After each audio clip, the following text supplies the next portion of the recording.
Okay, now see, we will deal with the frontal view of the skull called as norma frontalis, or you can say simply anterior view of skull.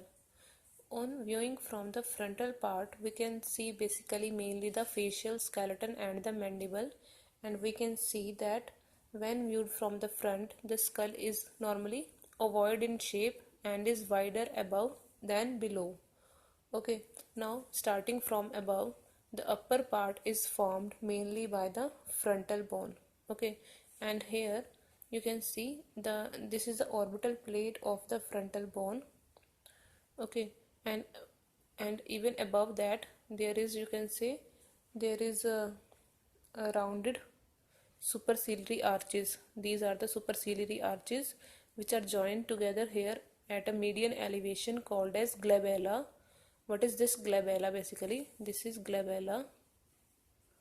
Okay, this is glabella, and glabella shows the remains of the frontal suture of the skull in the fetus, or you can say the metopic suture, interfrontal suture of the skull. It is the remnant of that. Okay, and this glabella use this metopic suture, that is the interfrontal suture, normally closes in the first year after birth. Okay, now see this. First of all, I will show you the bones. This is the frontal bone. Okay, this is the nasal. These are the two nasal bones. Here is the maxilla.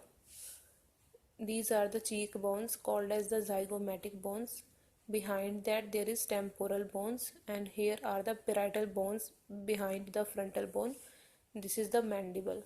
Now see, the frontal bone, uh, it forms, below that there is orbit. This orbit is quadrangular in shape, and as you can see, it has, as it is quadrangular in shape, it has four walls.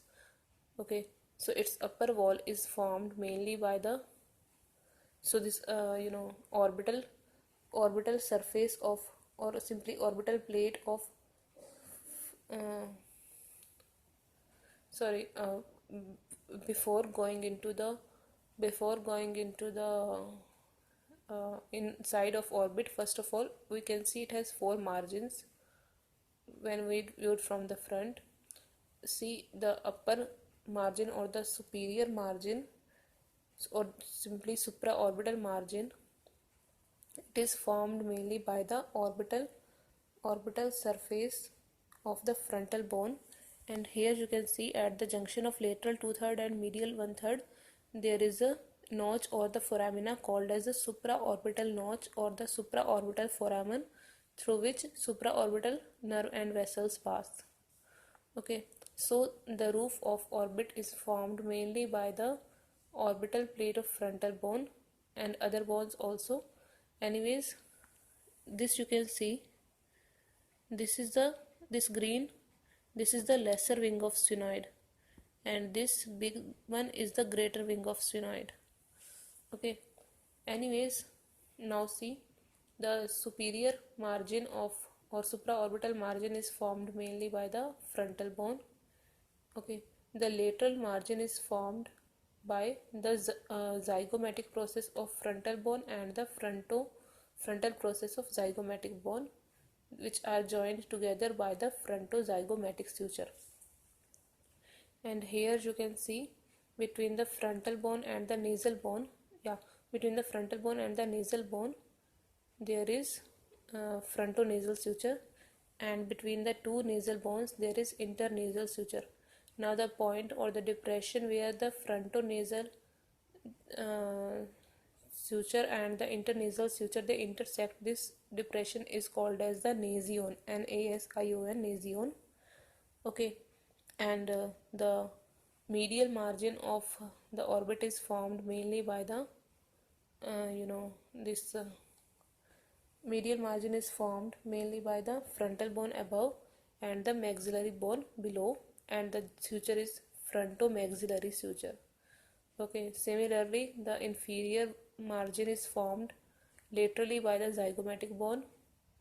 Okay, and medially by the your this medially by the maxilla, inferior margin. Okay, so you should know that these maxilla, they are paired. Okay, and they are separated from each other at the anterior nasal aperture, and this is the lower the lower part. At the lower part of aperture there is anterior nasal spine, which is also, you can say simply, it is present at the upper end of intermaxillary suture. So this maxilla, it has you know, it has alveolar process, it has zygomatic process, it has frontal process, it has lacrimal process. Anyways, you can see just 1 centimeter below the middle of inferior orbital margin there is infraorbital foramen, through which infraorbital nerve and vessels they pass.